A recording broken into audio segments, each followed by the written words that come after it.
En primera persona, un espacio para descubrir el lado B de la gente. 30 minutos para conocer más sobre nuestros referentes y las historias que han forjado a la ciudad. Con la conducción de Fabián Petenati y Nicolás Chetam. En primera persona.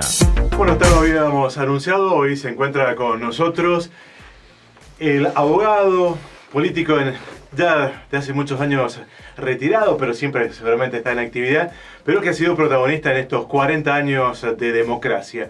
Doctor Juan Manuel de Rivas, ¿qué tal? ¿Cómo le va? Muy buenas tardes, un gusto tenerlo aquí. Bueno, buenas tardes, muchas gracias por la invitación. Bueno, abogado, militante justicialista, ¿qué recuerda de 1983? ¿Cómo fue ese año? ¿Cómo lo vivió usted? Que, bueno, como decía recién Fabián, lo tuvo como uno de los protagonistas a nivel local.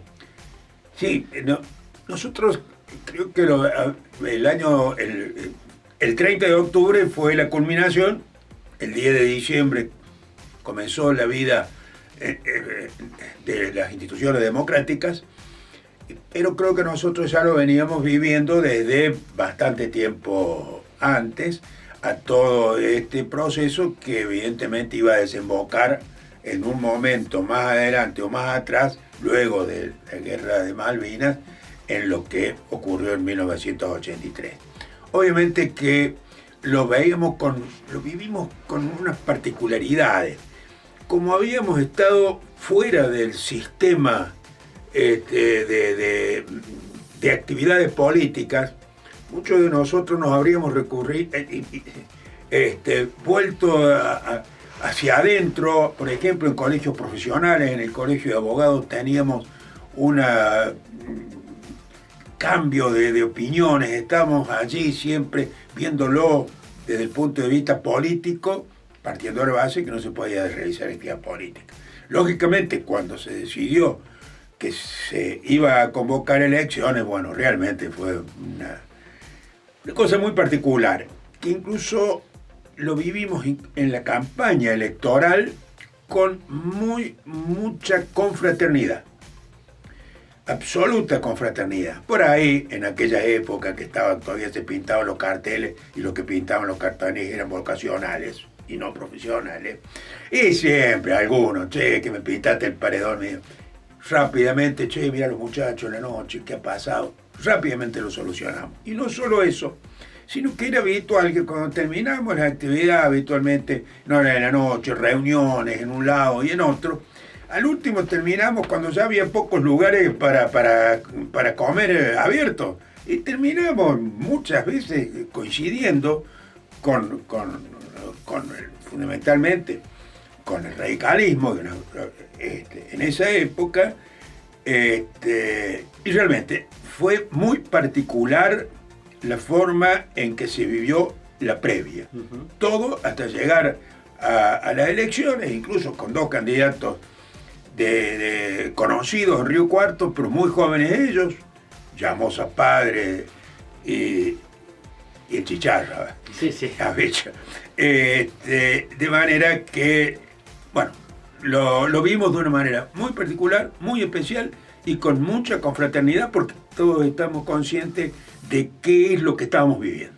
Fueron, bueno, varios años difíciles, digamos, previos a poder reconquistar la democracia, y había mucha voluntad, muchas ganas, mucho fervor, no solamente de los políticos, sino de la gente de ir a votar, me parece.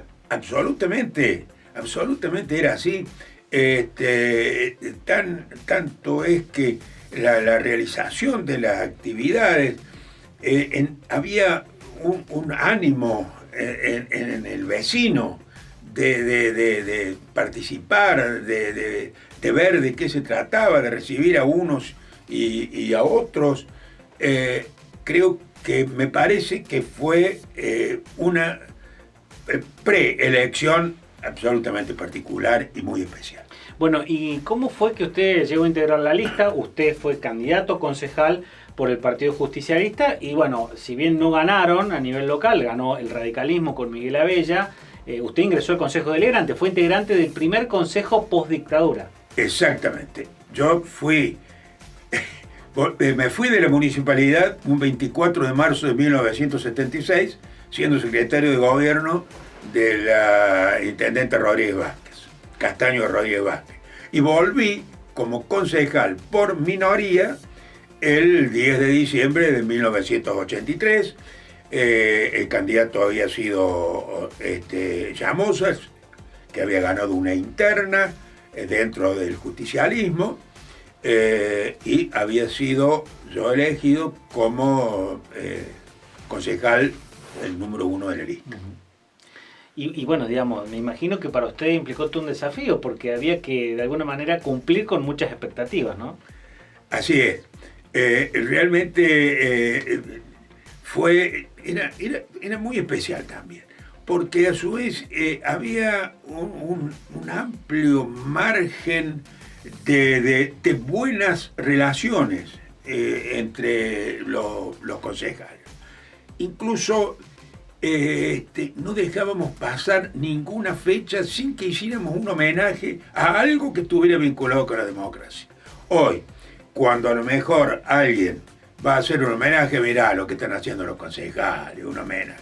En ese momento nos parecía importante recordar en cualquier hecho, ni por más ni mínimo que fuera, algo que estuviera diciendo estamos en democracia y por eso podemos hacer esto que estamos haciendo. Aunque parezca una cuestión, digamos, rutinaria, durante mucho tiempo no se podía hacer.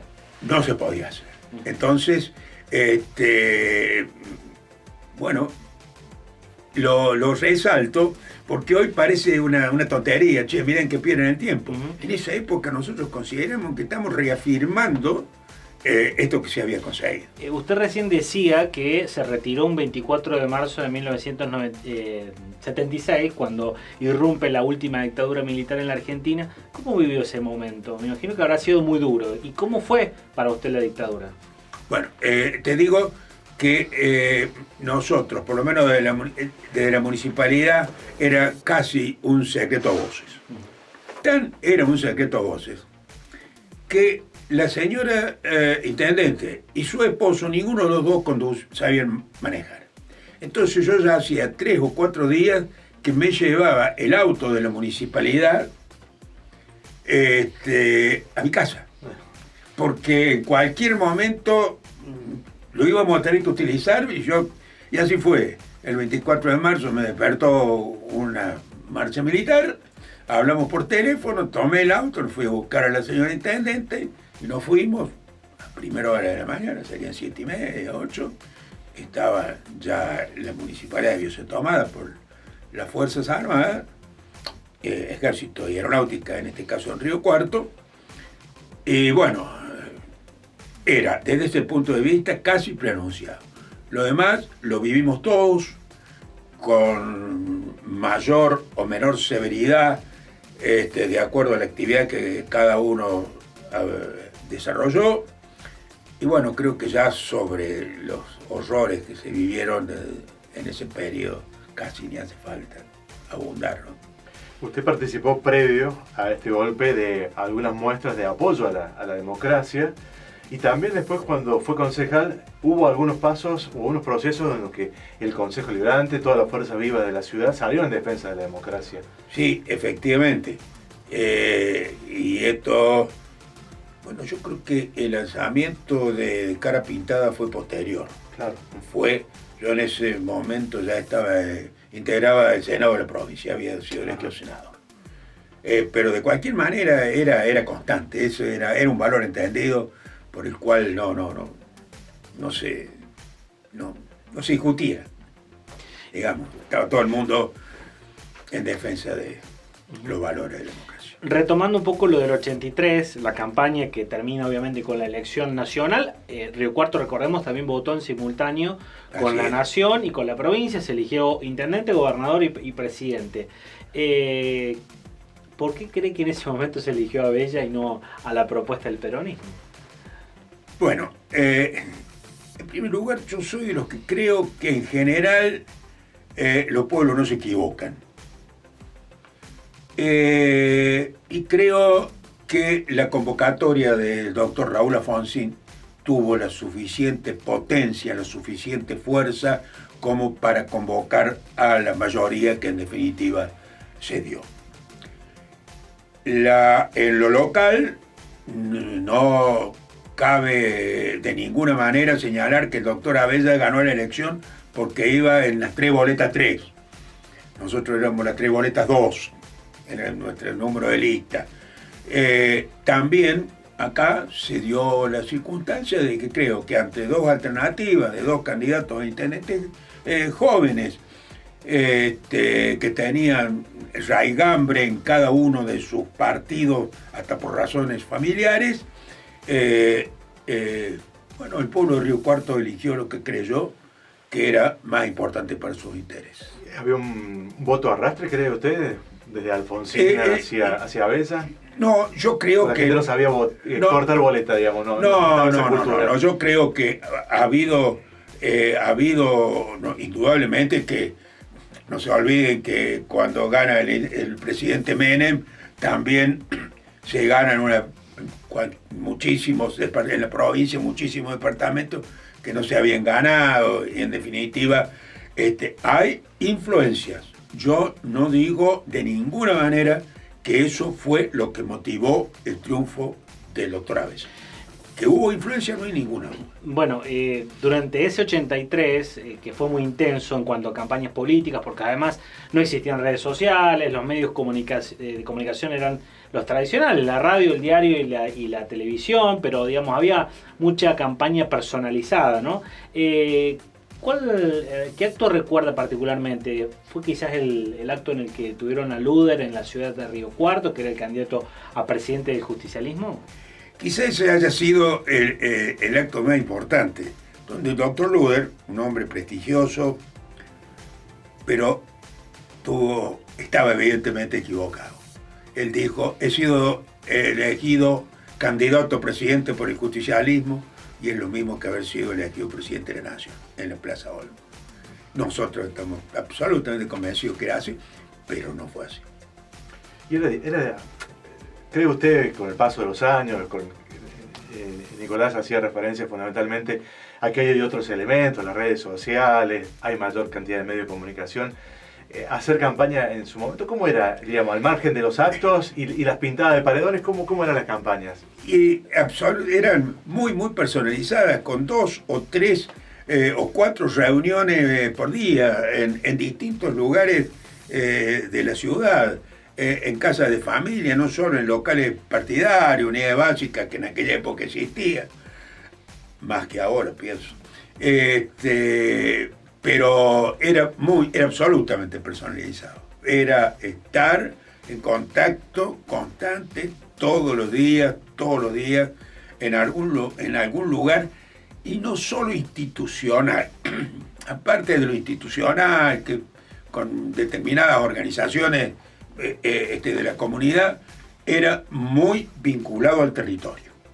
Es decir, a los lugares, a las casas de familia, a los lugares donde se hacían reuniones o actos, o a lo mejor con 25, 30, 35, 40 vecinos.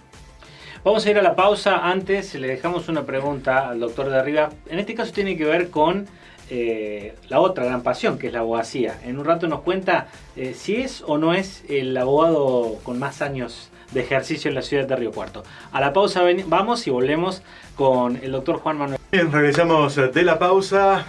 Con nosotros Juan Manuel de Rivas. ¿Eso no es el abogado con mayor antigüedad en la ciudad de Río Cuarto en ejercicio en estos momentos? Bueno, sí, en este momento soy el abogado de la matrícula, que tiene la matrícula más antigua en la ciudad de Río Cuarto. Me faltan pocos meses para cumplir 60 años de ejercicio profesional. Recibí un 25 de febrero de 1964. ¿Y cuál ha sido el área donde más ha incursionado dentro de la abogacía? Bueno, en términos generales, en su origen hice bastante materia penal, 7, 8 años de origen. Había comenzado a trabajar con un abogado que hacía defensas penales. Luego de ello ya más generalizado en materia civil, comercial y familia. Y los últimos 30 y pico de años dedicado a las cuestiones de la atención de asuntos municipales. Es decir, desde 1990 y algo en adelante ya podríamos decir, no digo que me especialice, comencé a tomar experiencia en asuntos municipales y seguimos ahora en el estudio con mis hijos, algunos de ellos con más intensa actividad en el estudio que otros, atendiendo cuestiones municipales. Bueno, ese es otro dato, una pasión que se fue pasando de generación en generación, porque no solo sus hijos, sino también tiene nietos. En materia de abogacía, sí, efectivamente. Mi nieto, y puedo contar una anécdota muy rápidamente, me había dicho, mira, el día que vos te recibas yo me jubilo. Se recibió, digo, viene el código nuevo, yo no voy a entender. No, sí voy a entender. Bueno, el día que tengamos una audiencia juntos me jubilo. Fuimos a una audiencia juntos atendiendo un mismo asunto y como salimos le digo, mira, no me jubilo más. Y aquí estoy ejerciendo mi profesión. ¿Es su gran pasión? Más que la política, diríamos la abogacía. Es de distinta naturaleza. Pero yo diría que sí. Quizá es una cuestión de personalidades, pero realmente siempre a la profesión la tuve como un elemento que era importante en mi vida. Aún en las épocas de que tenía intensa actividad funcional y política, obviamente. Y en un momento determinado primó la abogacía. Y al cabo de 20 y pico o 25 años, no me arrepiento y estoy muy conforme de la decisión que tuve. Uh-huh. ¿Y cómo es compartir una audiencia, compartir un trabajo con un nieto? Porque bueno, con un hijo es más común que se dé papá abogado, hijo abogado o papá médico, hijo médico, pero que llegue a trabajar con un nieto no es muy frecuente. Sí, no es frecuente, pero bueno, en este caso ocurre y me parece que ahora también está ocurriendo. Veo así que hay generaciones de abogados que se van transmitiendo, pero bueno, es una satisfacción enorme. Porque tener nietos es una gran satisfacción. Que te lo traigan a tu casa cuando son chiquitos es una gran satisfacción, cuando se van otra satisfacción. y luego, poder participar en la actividad que es tu pasión con un nieto, y realmente tiene un valor que no sé, pero que realmente a mí me motivó a decir, yo voy a morir en la mía, mientras pueda. ¿Y que alguno de sus hijos ha abrazado la política, digamos, el caso de Guillermo, que hoy es el secretario de Gobierno sí. y Modernización del municipio? Me imagino que debe ser algo muy especial para usted, además de tenerlo a sus hijos en el estudio, pero también uno de ellos en la política. Sí, absolutamente. Incluso más, yo estuve un periodo de fiscal municipal con el ingeniero Cantero. Y una de las cosas que me motivó, ya no era una actividad. Yo he estado en funciones de gobierno luego de que decidí alejarme de la actividad política activa, del activismo. Una de las cuestiones que me motivó a aceptar la propuesta que me hizo el ingeniero Cantero es que mi hijo era secretario de gobierno. Y entonces compartir el gobierno municipal con mi hijo me produjo un estado espiritual que es el mismo que tuve, o de similares características, al de poder compartir una audiencia en un juicio con mi nieto. Uh-huh. ¿Y cómo lo ve a Guillermo? ¿Lo ve con chances de ser intendente? ¿Le gustaría que fuera candidato? No, yo en esto me abstengo de opinar. Es decir, el ingreso de Guillermo a la actividad fue más por obra del ingeniero Cantero que mía. Se conocía, creo, en la universidad, Guillermo daba clases, allí tenía, y allí comenzó su relación con el ingeniero Cantero. Y de ahí en más, en esto, lo mismo que en el deporte. Yo hice rugby toda mi vida, sigo estando constantemente en Urucuré. Guillermo está en Banda Norte, es basquetbolista hasta la médula, él y toda su descendencia. Y en esta actividad también. Él es que decide como no puede ser de otra manera. ¿Y le ha pedido consejo en algún momento?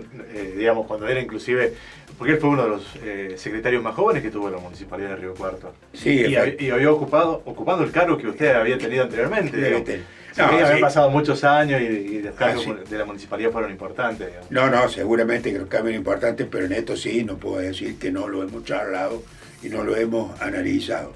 Pero fundamentalmente desde el punto de vista funcional más que político. Esa ha sido más profunda nuestras cambio de opiniones, que no hablamos de política, sería una tontería decir que no lo hacemos. Pero desde el punto de vista de opinar más profundamente, quizás haya estado relacionado a lo funcional más que a lo político. Retomando el punto de los 40 años de democracia que se están cumpliendo en este año, quería preguntarle un poco qué mirada tiene respecto a la situación nacional, ¿no? Y respecto también a esta disyuntiva que hay ahora desde el punto de vista electoral. Estamos ya a muy pocos días de ir nuevamente a las urnas. Sí, creo que esto hay casi valores que están incorporados en la comunidad, ¿no?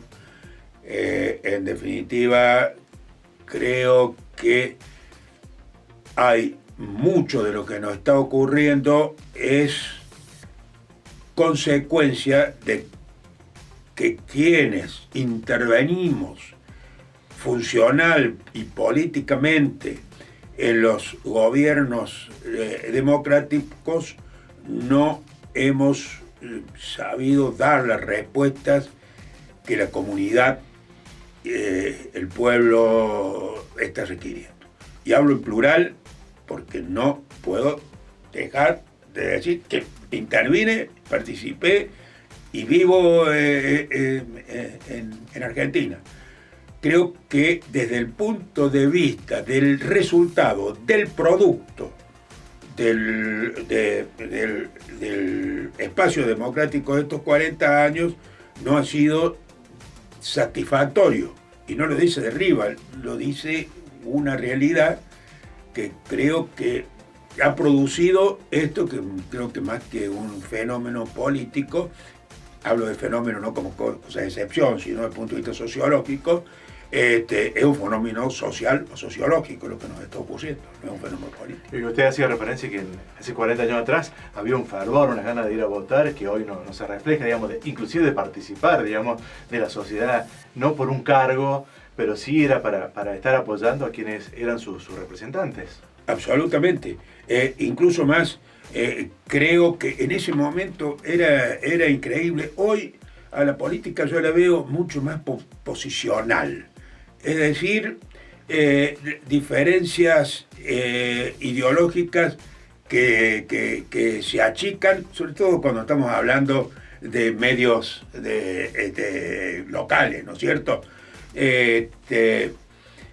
Y en esto me da la impresión que lo veía mucho más vocacional, lo veía mucho más ese fervor que había.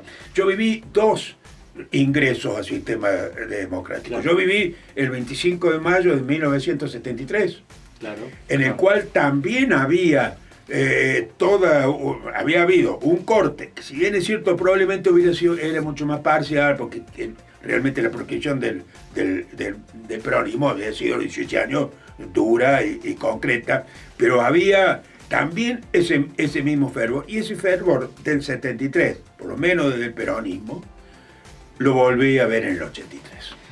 ¿Y el peronismo cómo lo ve, digamos? ¿Muy desagregado hoy en día? Como peronista, diríamos. Sí. Que usted abrazó seguramente la bandera por Perón. Evidentemente, es así. Y bueno, yo creo que quizá a lo mejor tendrán que definir cosas el peronismo, que no es fácil. Porque el peronismo, en definitiva, más que un partido político, también forma parte de quizá de un fenómeno sociológico. No se olviden, Perón, muy astutamente y con la picardía que lo caracterizaba, entre otras cosas, decía, y mire, aquí en la Argentina, en definitiva, todos somos peronistas, ¿no es cierto? Y ahora pareciera que están dándole razón, porque cada uno está tratando de buscar a ver cómo incorpora patas peronistas a cualquier proyecto político. Bueno, se dará o no se dará, creo que esto me parece a mí que va a producir consecuencias, sea cual fuere el resultado de la elección, y que desde el gobierno o desde fuera del gobierno el peronismo va a tener que reformularse. Bien, nos vamos, pero antes le dejamos una pregunta que también es común a todos los que nos visitan y tiene que ver con qué hubiese hecho si no se hubiese dedicado a la política y a la abogacía. ¿Por allí alguna otra pasión que no pudo desarrollar plenamente? No lo sé, porque aunque usted no lo crea, yo creo que quise ser abogado desde que cuando el tema de los test vocacionales para mí no existieron. Yo creo que estaba en segundo o tercer año del colegio nacional, en secundario en este caso, digo nacional, porque en esa época casi eran unos pocos, y ya quería ser abogado. Fui incluso joven a estudiar porque había hecho algún año libre, pero siempre quise ser abogado y no me planteé otra actividad que no fuera la de ser abogado. Así que una respuesta que no te podría dar. Muchas gracias, Bueno. muy amable.